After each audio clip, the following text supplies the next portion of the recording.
let's welcome 430 young people from 24 countries. Ladies and gentlemen, Up with People!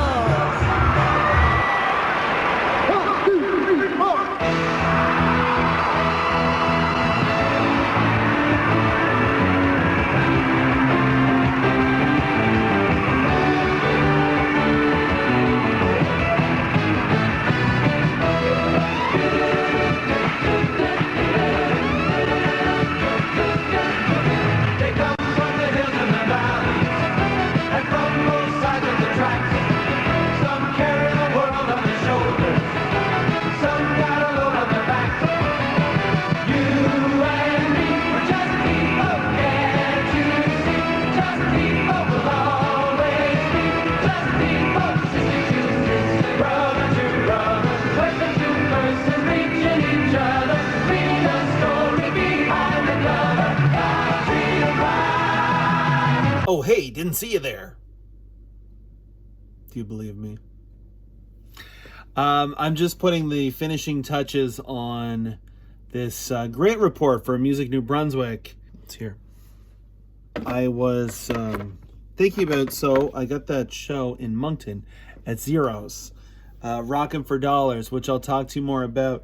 But it is a free show. I don't know how it works there, but the way that it worked in Halifax, when I used to go all the time to the one at the old Reflections in Halifax, was it was on Monday nights, and you had to pay cover. It was like $2 cover, and you would sign up. You call like a landline number to sign up at like 9 o'clock or something.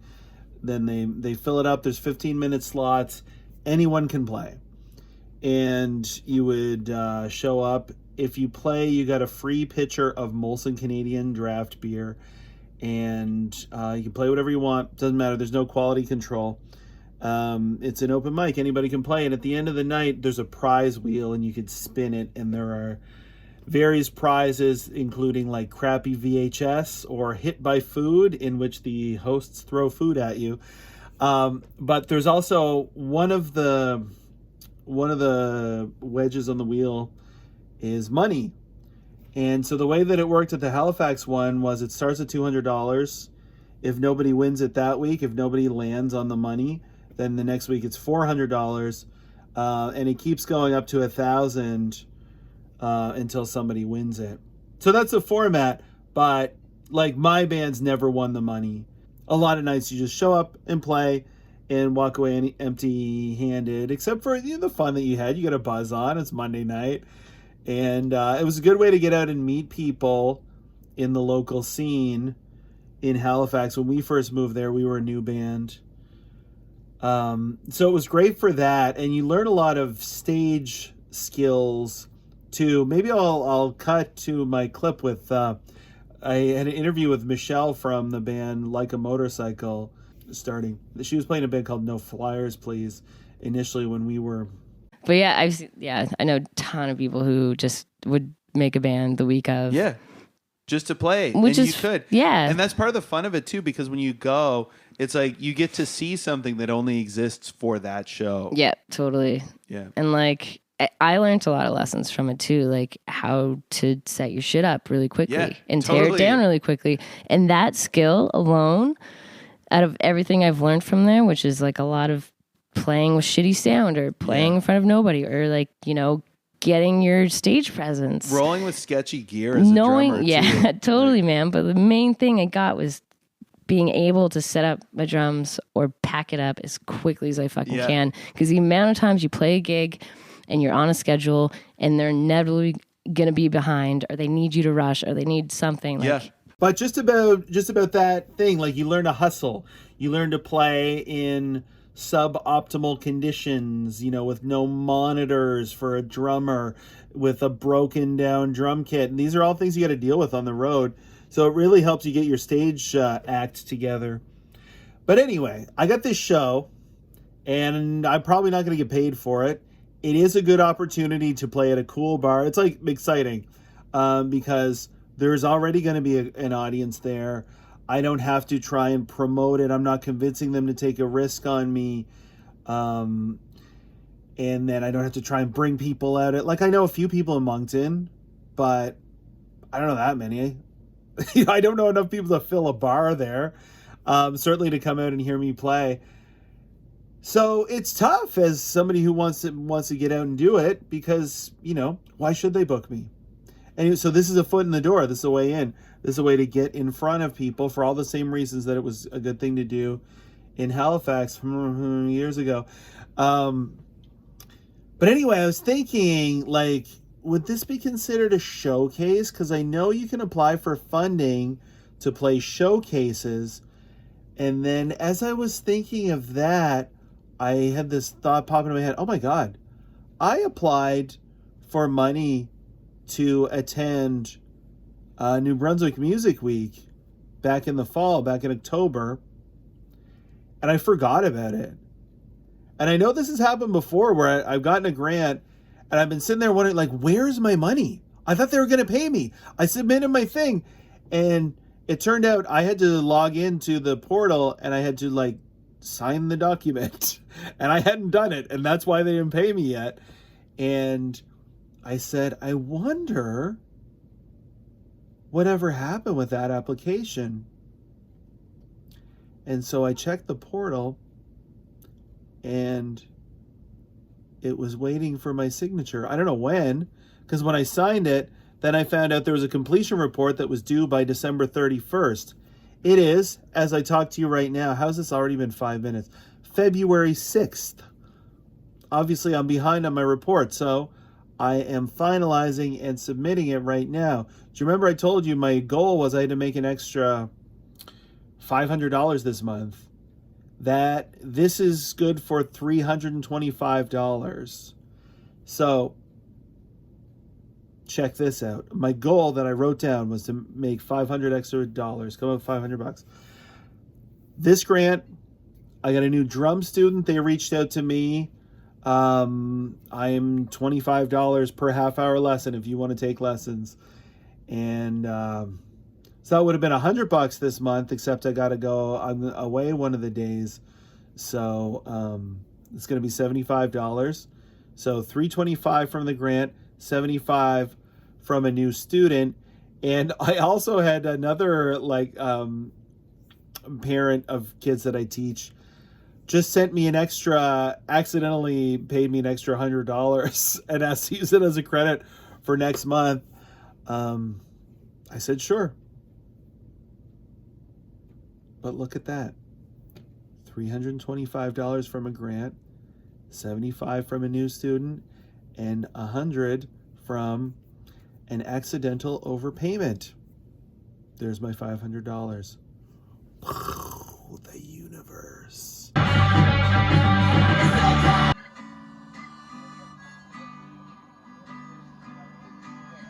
All right, folks, here we go. How are you?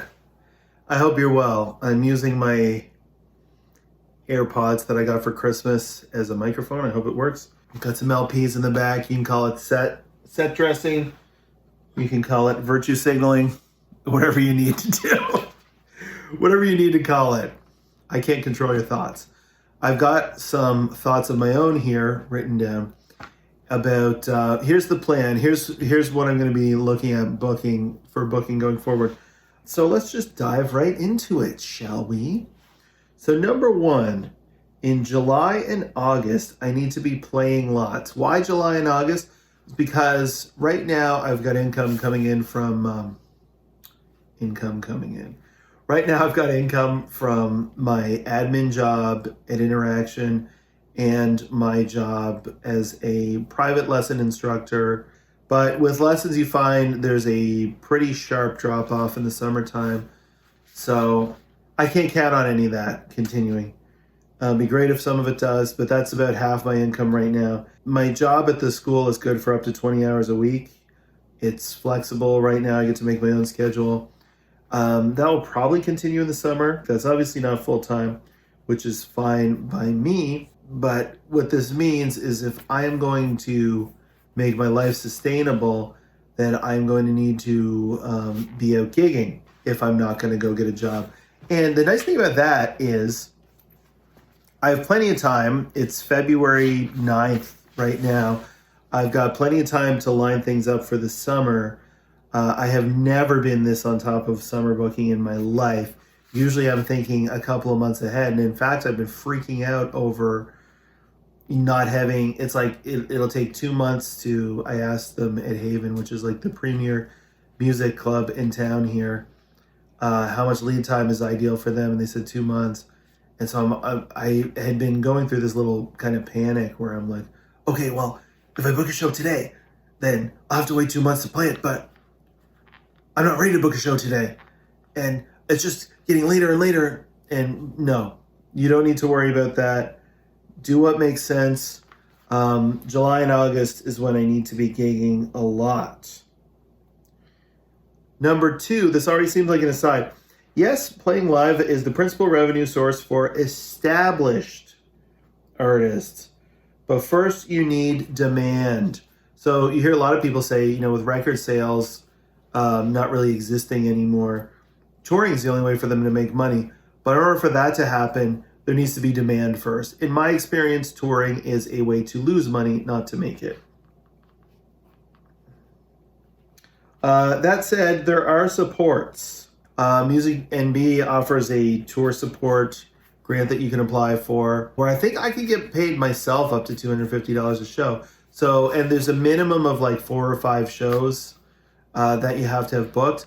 But if I could do that, I could guarantee that I get paid for these shows. So that's also like a cool incentive to actually book a tour, because that really would make the difference between a tour working and not. Like, for example, my old band, Glory Glory, we used to go on tour once every other month for about a week. We'd go up to Ontario. We'd, hit as many towns as we could on the way there and back. That usually meant Toronto, Montreal, and then a smattering of wherever else. We had some friends in Guelph who moved to London. It might be Peterborough, might be Kitchener-Waterloo, might be Hamilton, might be St. Catharines, might be one of the other ones. But in any case, we never made enough money on one of these tours to like pay ourselves or stay in hotels or anything like this. We were crashing with friends, and if the tour did well, that meant that we were breaking even on our costs being gas. We were paying for our own food. We're sleeping on people's couches. That's how it could work. Tour support would mitigate that for me. And then the other thing that I could look at is Arts NB. You can apply for a creation grant. This is funding that is intended to help you cover your living expenses while you work on creating a new thing. I don't want to rely on that. It's like an idea for, like cobbling together a living. For the purpose of what I'm doing here, that feels like not a cop-out exactly, but it's just not sustainable long-term, right? You can't live off of grants forever, so that can't be the solution here. Number 5, the tension between real gigs and cover or money gigs. So for me, to make it work, like I think I said before, you can only play your hometown as an original artist every other month at most. Once every 2 to 3 months. If you do more than that, you are overplaying your local market, because those gigs are about trying to build up excitement and bring people out. You're trying to sell tickets, trying to build hype around your project. If you play every week, it's not exciting. Those individual shows don't mean much. People say I can just catch them next time. They don't care. And in this game, it's all about building momentum. But on the flip side, like, what kind of job lets you go to work one day every 2 to 3 months? That's insane. And the other thing also that we talked about is you don't necessarily make any money. As an original artist, you are playing for the door, usually after expenses get covered. So you make whatever is left over out of your split after everyone else gets paid. Again, that's probably not enough to live off of for 3 months if you're just starting out. But there are places you can play that will pay you a guaranteed flat rate. It's not your job to bring people out. You are there to provide entertainment. The danger of that is twofold. Number 1 is, like I was saying, you dilute your draw for the other thing. You could get branded as a cover guy, and people don't take you seriously as an exciting original artist. And then the other problem is that you're not building your audience this way. It's a lot of playing to the wrong people. They're not the ones who are going to buy your tickets. So like, yes, you are getting paid up front in a sense of like you're getting short-term cash, but it comes at the expense of building something longer term. Like you're never going to build that to a point where you get paid $5,000 or $10,000 for a show in a local bar. They don't have the budget for it. Unless, you play corporate functions. I don't want to say that's impossible, because people definitely do it as cover bands, but it's a different world from the one that I really want to be in or care to be in. And then there's like this hidden in-between problem, is that you can end up second guessing what you think the audience wants to the point where it's for nobody. I saw this. I've been looking to pitch myself to different things, and I got all these cell phone recordings from last year that I just was recording gigs. But they're just these, like, in some cases, hour-long videos just sitting on my computer with no set lists or anything. So I've been going through them and just, like, been making a spreadsheet, writing down all the songs that I play each time. So that way, if I'm looking for a particular song, I've got, a few different options.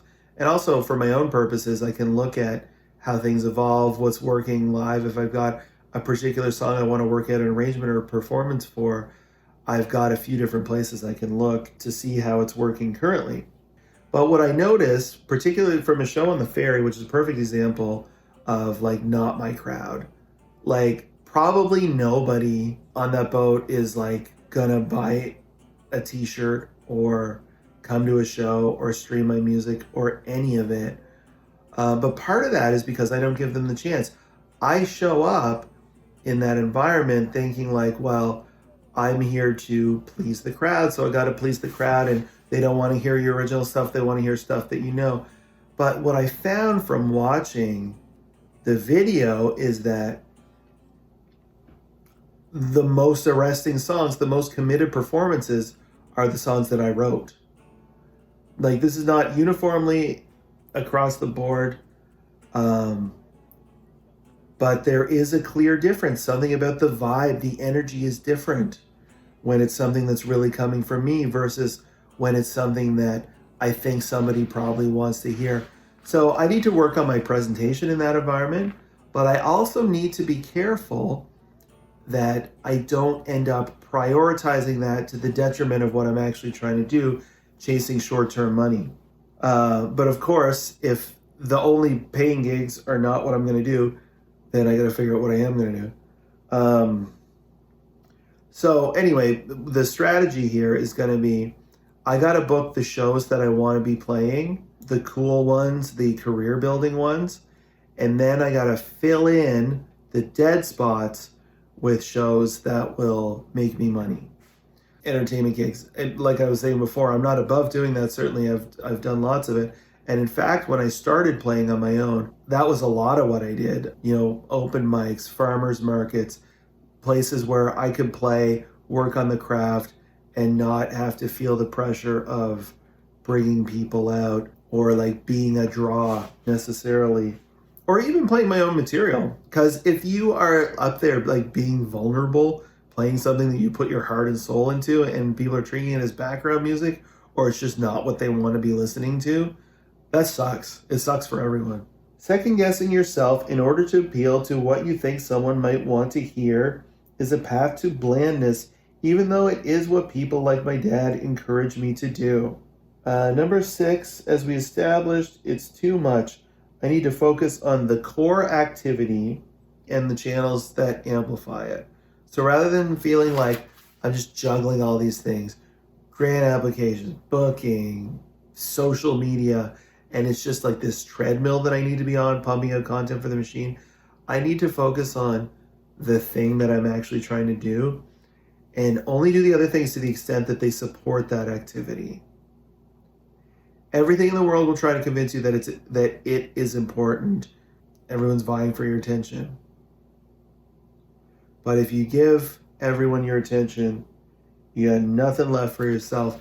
And that can lead to depression, but also just like a project that doesn't connect with anybody.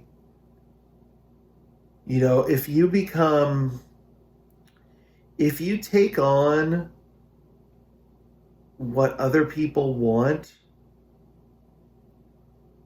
too much, you become disconnected from who you actually are. And that's like, you just don't know. You don't know who you are. So you end up in this situation where you could be out like doing the thing that you love, the thing that you want to do.